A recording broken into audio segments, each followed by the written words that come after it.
안녕하세요. 구남식 목사입니다.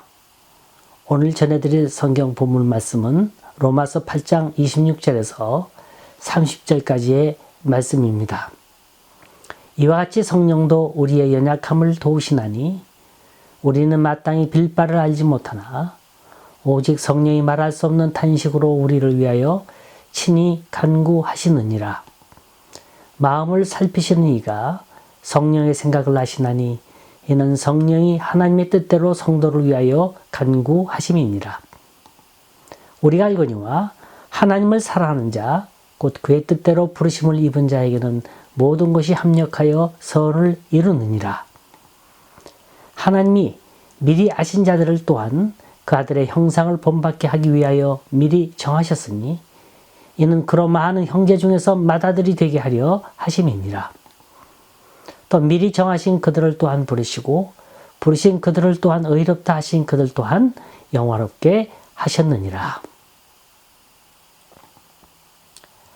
러시아에 가보면 세인트 피터스버그라는 곳이 있는데 그곳에 헐미티지 박물관이 있답니다. 그곳에 렘브란트가 그린 돌아온 탕자라는 그림이 있다고 그러는데요. 이 그림은 탕자가 아버지께 돌아오는 장면을 그린 그림인데 이 아들이 다 떨어진 옷을 입고 있습니다. 어깨와 상체는 맨발이 그대로 붉어져 나왔고요.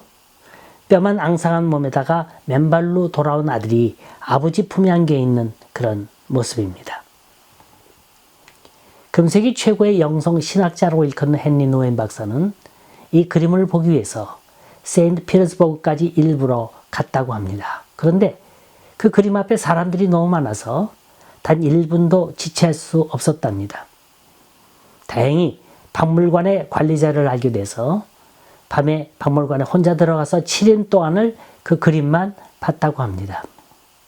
그리고 책을 한 권 펴냈는데 그 책 이름이 돌아온 탕자입니다. 이 그림의 특징은 돌아온 아들이 아버지 품에 모든 걸 맡기고 있는 모습입니다. 그리고 한 발은 무릎을 꿇고 한 발은 반쯤 일으키고 있습니다. 무릎을 꿇은 모습은 회개하는 모습이고 일으키고 있는 무릎은 아버지의 사랑 안에서 힘차게 다시 새로운 삶을 향해 일어나는 모습입니다. 노엔 박사는 말합니다. 이 아버지 품이야말로 빛의 장소요, 진리의 장소요, 사랑의 장소다. 이곳이야말로 내가 그처럼 있고 싶은 것이고 내가 얻기를 원한 모든 것, 내가 희망한 모든 것, 내가 붙들기를 원한 모든 걸 받는 장소이다 라고 말했습니다. 여러분, 사랑은 주는 거라고 그러죠? 주는 것도 좋지만 받는 것도 중요한 줄 압니다. 하나님의 사랑을 받고 용서를 받고 고침을 받는 게 더 중요한 거예요. 그런데 우리와 하나님 사이를 흔들어 놓는 아버지와 아들 사이를 갈라놓는 세 가지 요소가 있습니다. 첫 번째가 의심이요, 두 번째가 죄요, 세 번째가 시험입니다. 우리의 구원을 흔들어 놓는 방해 요소가 있다면 무엇보다도 하나님의 사랑에 대한 의심이라 할 수 있습니다. 아버지가 이렇게 추한 모습으로 변한 나를 받아주실까? 나는 아버지의 재산을 다 탕진했는데, 나는 이 돈으로 마음껏 세상을 향해서 다 써버렸는데 아버지가 과연 끝까지 나를 아들로 생각하실까? 자, 이렇다고 해서 아버지와 아들의 관계가 끊어졌나요? 아니죠. 그 아버지는 아들이 언제 돌아올까 날마다 마을 입구에서 기다리고 있었다는 거예요. 우린 가끔 이런 질문을 스스로에게 던져봅니다. 하나님, 나 같은 죄인도 아직 가망성이 있습니까? 나는 하나님 마음에 드는 일을 하질 못했는데 이런 일을 하지 말아야지 다짐하면서도 거듭 죄를 짓고 있는데 그럼에도 불구하고 나는 아직도 하나님을 아버지라 부를 자격이 있습니까? 저는요, 죄로 인해서 너무 괴로울 때는 감히 하나님을 아버지라 부르질 못해요. 주님, 그럽니다. 내가 어찌 감히 하나님을 아버지라 부를 수 있겠습니까? 그런데 사도 바울은 이런 우리의 모습을 보면서 뭐라 말합니까? 누가 우리를 대적하리요? 누가 감히 나에게 돌을 던질 수 있느냐는 말입니다. 왜? 무슨 이유 때문에? 우리는 뭐가 그렇게 당당한 겁니까? 그건 하나님의 사랑은 영원히 변치 않기 때문에 끊임없는 하나님의 사랑 때문에 그런 겁니다. 고대 그리스의 철학자인 아리스토텔레스는 사람은 사회적 동물이라 그랬어요. 혼자서는 못 산다는 겁니다. 그 누군가의 도움이 필요한 거예요. 어떨 땐 물 한 모금의 보험도 필요하고요. 어떨 땐 따뜻한 위로의 말이 그리울 때도 있습니다. 그런데요, 현대인들의 보편적 사고방식이 모든 게 다 나 중심이에요. 직장 동료건 친구건 자기가 받은 만큼 정확하게 계산해서 서로 주고받습니다. 이게 얕게 사는 거래요.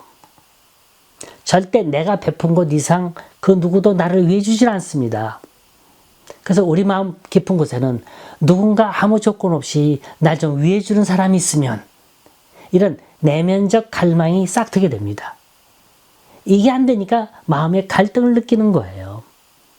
날 위해 주는 사람은커녕 내가 책임을 져야 할 사람만 있습니다. 어느 날 눈 뜨고 보니까 내가 필요로 하는 곳에, 내가 손을 뻗고 내가 소리를 지르는 곳에 언제나 난 혼자입니다. 그 누구도 내 힘이 되어주질 못해요. 외로움을 느낍니다. 고독합니다. 이럴 때 두 가지 타입의 인생이 있습니다. 첫째, 철두철미하게 내 인생에 방어벽을 쌓는 겁니다. 사람을 도무지 만나고 싶지가 않아요. 이러면 자꾸 외톨이가 되고 자꾸 힘들어지는 겁니다. 그런데 이걸 해결할 생각은 안 하고 자꾸 울타리만 높이 쌓는 거예요. 진짜 내 마음은 그렇지 않으면서 나에게 속한 모든 관계의 가지들을 다 잘라버립니다. 그러면서 나는 왜 그럴까 고민하는 사람들이 있어요. 이런 사람에게는 만 가지 약이 있어도 듣질 않습니다. 그러면서 외로움은 또 하나의 외로움을 낳고 고통은 또 하나의 다른 고통을 낳게 되는 겁니다. 두 번째는 내 자신의 연약함, 내 자신의 부족함, 내 자신의 허술함을 솔직히 인정하는 거예요. 나는 그럴 수밖에 없었다는 겁니다. 이건 재수가 없어서도 아니요, 팔자가 나빠서도 아니요, 운명이 잘못되어져서도 아닙니다. 이게 다 내가 살아가는 과정이요, 섭리요, 은혜요, 사랑이라는 겁니다. 이러면 난 혼자가 아니에요. 이러면 나와 관계되는 모든 사람이 다 소중하게 됩니다. 그들의 말도 소중하고 그들의 도움도 소중하고 그들의 눈길, 그들의 사랑 하나하나가 다 소중한 거예요. 그러면서 나는 내 자신을 사랑할 수 있게 되고 다른 사람도 사랑할 수 있게 되는 겁니다. 사도 바울은 이걸 일찍이 터득한 사람이었어요. 한때는 자신이 최고인 줄 알았죠. 가문도 최고요, 학벌도 최고요, 재력도 있고 권세도 있고 마음만 먹으면 무엇이든지 붙잡을 수 있는 사람이었습니다. 뭐든지 최고를 주장했고 뭐든지 완벽을 추구했기 때문에 그렇지 못한 사람들을 보면 한심했어요. 모든 게 다 자기 밑으로 보였습니다. 그 결과로 그 하찮은 사람들, 그 별볼일 없는 사람들을 잡아놓기 위해 서슬이 퍼렇게 다메섹을 향하고 있었는데 그만 주님의 음성을 듣고 맙니다. 사울아 사울아 주여 누시오니까 나는 네가 핍박하는 예수라. 사울은 여기서 그의 인간됨이 변합니다. 그의 신앙관이 변합니다. 인격이 변하고 사람을 보는 눈이 달라지게 됩니다. 여기서 그는 자신을 알게 되고 자신의 본래의 모습을 찾게 됩니다. 또 섬김을 받는 인생이 아니라 섬기는 인생으로, 도움을 받는 인생이 아니라 평생을 남아 도와주는 인생으로 바뀌게 됩니다. 오늘 본문 말씀은 사도 바울의 인생 고백입니다. 자신은 그렇게 연약한 사람이라는 거예요. 철몰던 시절, 옛날엔 그걸 몰랐는데 예수를 알고 나니까 자신의 과거도 자신의 현재도 자신의 미래도 다 내게 아니라 주님의 거라는 거예요. 그러니 여러분들이요, 내가 찾은 행복을, 내가 얻은 축복을, 내가 만난 하나님을 여러분도 만나시오. 이렇게 우리를 향하여 애타게 부르짖고 있는 겁니다. 여기 본문을 보면 우리가 예수 안에 거하게 되면 세 가지 확실한 약속과 보장을 받게 된다 그럽니다. 첫째, 우리의 연약함을 도우신다 그랬어요. 바울이 노년에 로마 감옥에 갇혔어요. 그래서 모두가 야단났다고 생각했습니다. 바울같이 유능하고 성실하고 충성된 하나님의 종이 잡혔으니 이제 어떻게 할 건가? 왜 하나님은 이 사도 바울 같은 사람을 오게 가두셨는가? 자, 이런 마음을 갖게 되면 자연히 하나님께 대해 원망도 하고 낙담도 하고 의심도 하게 됩니다.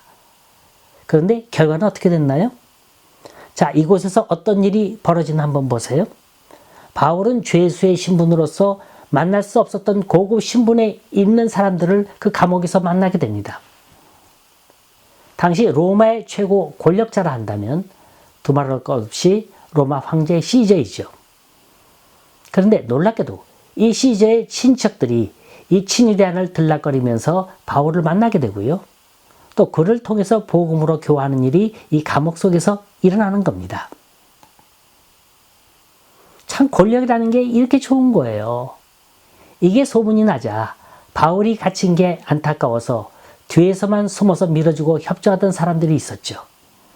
이 사람들이 그때부터 전면에 나타나서 열심히 일을 할 수 있게 되었고, 또 바울을 반대하던 자들은 어떻게 변했나 보세요?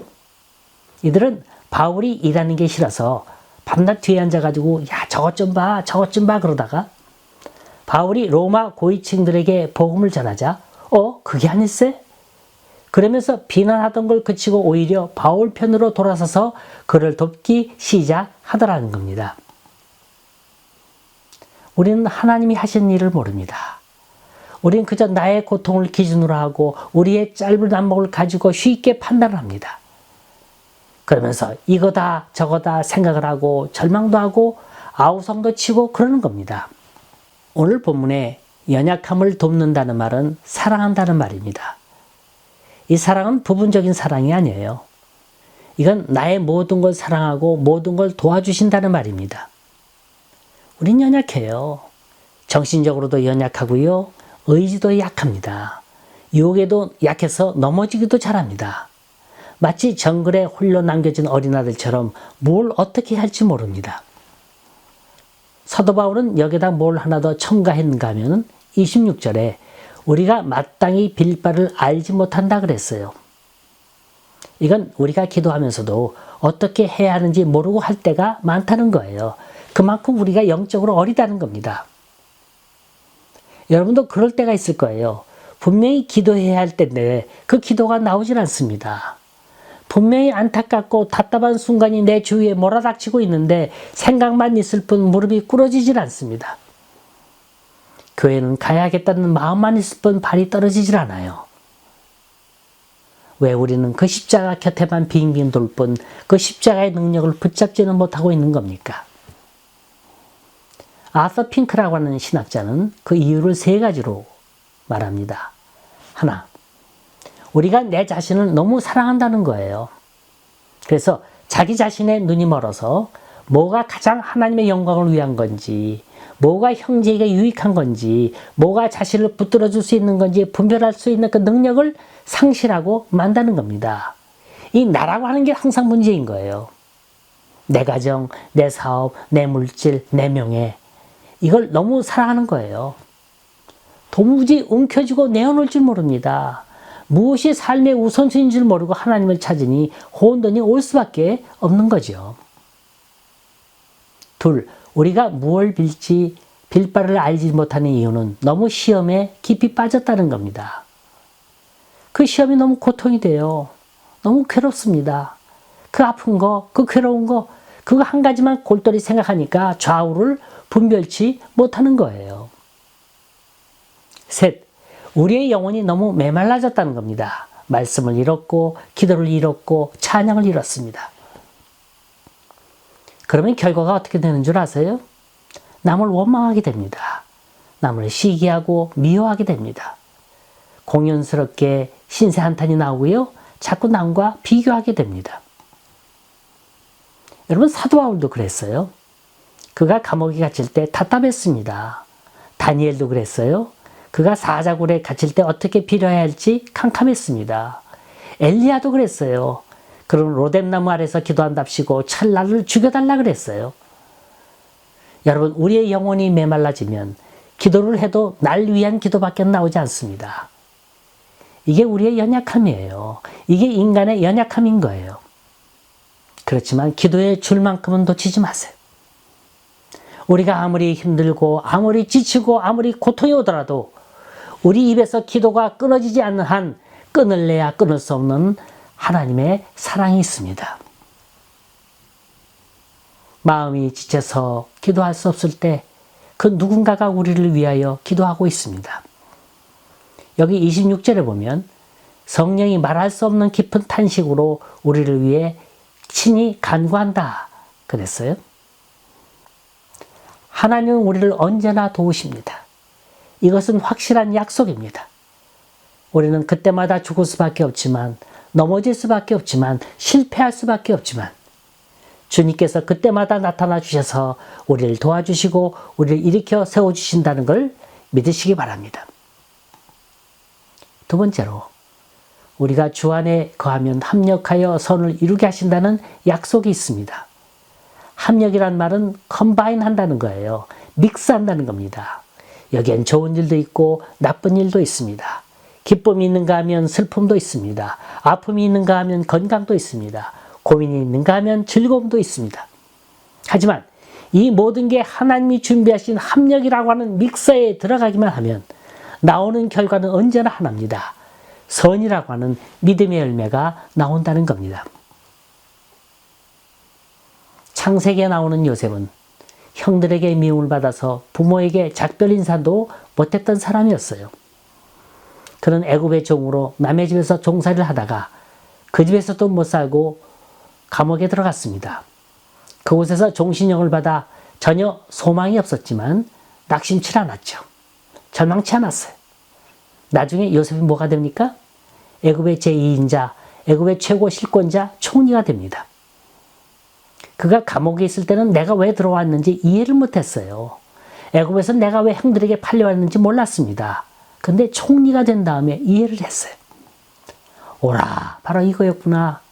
나를 애굽의 총리가 되게 하시려고 애굽으로 판 게 아니라 잠시 애굽에서 그 비싼 인생 공부를 시키신 거로구나. 내가 종으로 있으면 왕에게 직접 나아갈 수 없을 테니까 나를 감옥에까지 들어가게 하셨구나. 여러분, 이걸 아는 것과 모르는 건 백지장 하나 차이입니다.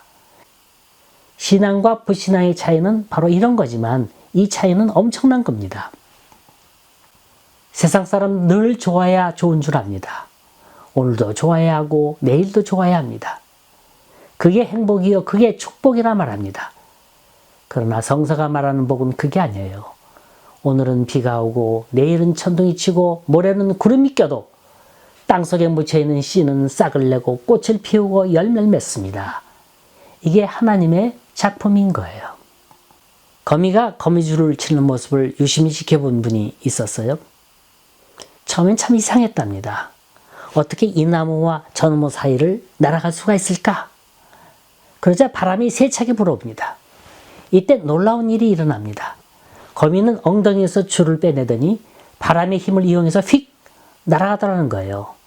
그러더니 다시 그 줄을 타고 내려오고 이런 일을 몇 번이고 반복하는 사이에 얽히고 얽혀 훌륭한 거미집이 만들어져 가더라는 겁니다. 이게 삶의 법칙인 거예요. 자연계나 사람이나 하나도 다를 게 없습니다. 우리는 바람을 잘 이용해야 합니다. 어떤 날은 근심의 바람이 불고 절망의 바람이 불고 고통의 바람이 붑니다. 이럴 때 가만히 있으면 아무것도 얻지 못해요. 바람이 불면 부지런히 움직여야 돼요. 장애가 있으면 부딪혀야 합니다. 움직이면 움직일수록, 부딪히면 부딪힐수록 행복이라고 하는 아름다운 인생집은 만들어져 가는 거예요. 귀한 열매는 절대로 쉽게 쥐어지는 법 없습니다. 눈물이 있고 땀이 있고 희생이 있고 노력이 있을 때 이 모든 걸 합력하여 선을 이루신다는 사실을 믿으시기 바랍니다. 세 번째로, 우리가 예수 안에 거하게 되면 종래는 우리를 영원하게 만들어 주신다는 약속이 있습니다. 8장 30절에 보면 부르신 그들을 또한 의롭다 하시고 의롭다 하신 그들을 또한 영원롭게 하셨느니라 그랬어요. 결혼한 지 얼마 되지 않은 신혼부부가 오랫동안 떨어져 살아야 했습니다. 떨어져 사는 동안에 신부에게 많은 유혹이 왔었어요. 그러나 굳건히 살아갈 수가 있었습니다. 그래서 어떻게 이겼느냐? 사람들이 묻자 그녀는 대답하길, 내 남편은 나만 사랑한다고 믿었기 때문입니다. 라고 말했다고 합니다. 사랑받는 사람은 모든 걸 이길 수 있는 힘이 있습니다. 하나님의 사랑은 모든 걸 이길 수 있는 힘을 우리에게 줍니다. 죄와 사탄을 이기는 건 물론이요, 미움도 이길 수 있습니다. 좌절과 실망도 이길 수 있습니다. 실패도 이길 수 있습니다. 우리는 예수님 때문에 이렇게 뭔가를 포기해 본 적이 있습니까? 아니, 하나님께서 무언가를 강제로 포기하게끔 만드시고 있습니까? 지금 우리는 어떤 삶을 살고 있나요? 하나님이 축복해 주신 우리의 소중한 삶을 뭘 먹을까, 뭘 마실까, 뭘 입을까 하는데 모든 정력과 시간을 낭비하고 있지는 않나요? 여러분, 절대로 우리의 가치를 평가절하지 마세요. 로마서 8장 14절 15절을 보면 우리의 신분이 누구라는 게 분명히 나타납니다. 우리는 하나님의 영으로 인도함을 받은 사람이라 그럽니다. 우리는 하나님을 영원하게 하기 위해서 부르심을 받은 거예요. 우리는 하나님의 사랑하는 자녀입니다. 예수 그리스도의 십자가의 보혈로 끊을래야 끊을 수 없는 사랑으로 맺어진 관계입니다. 하나님께서 당신의 아들까지 내어주신 분이 우리에게 무엇을 더 아끼시겠습니까? 이 엄청난 사랑을 느끼면서 날마다 당당하게 살아갈 수 있기를 간절히 소원합니다.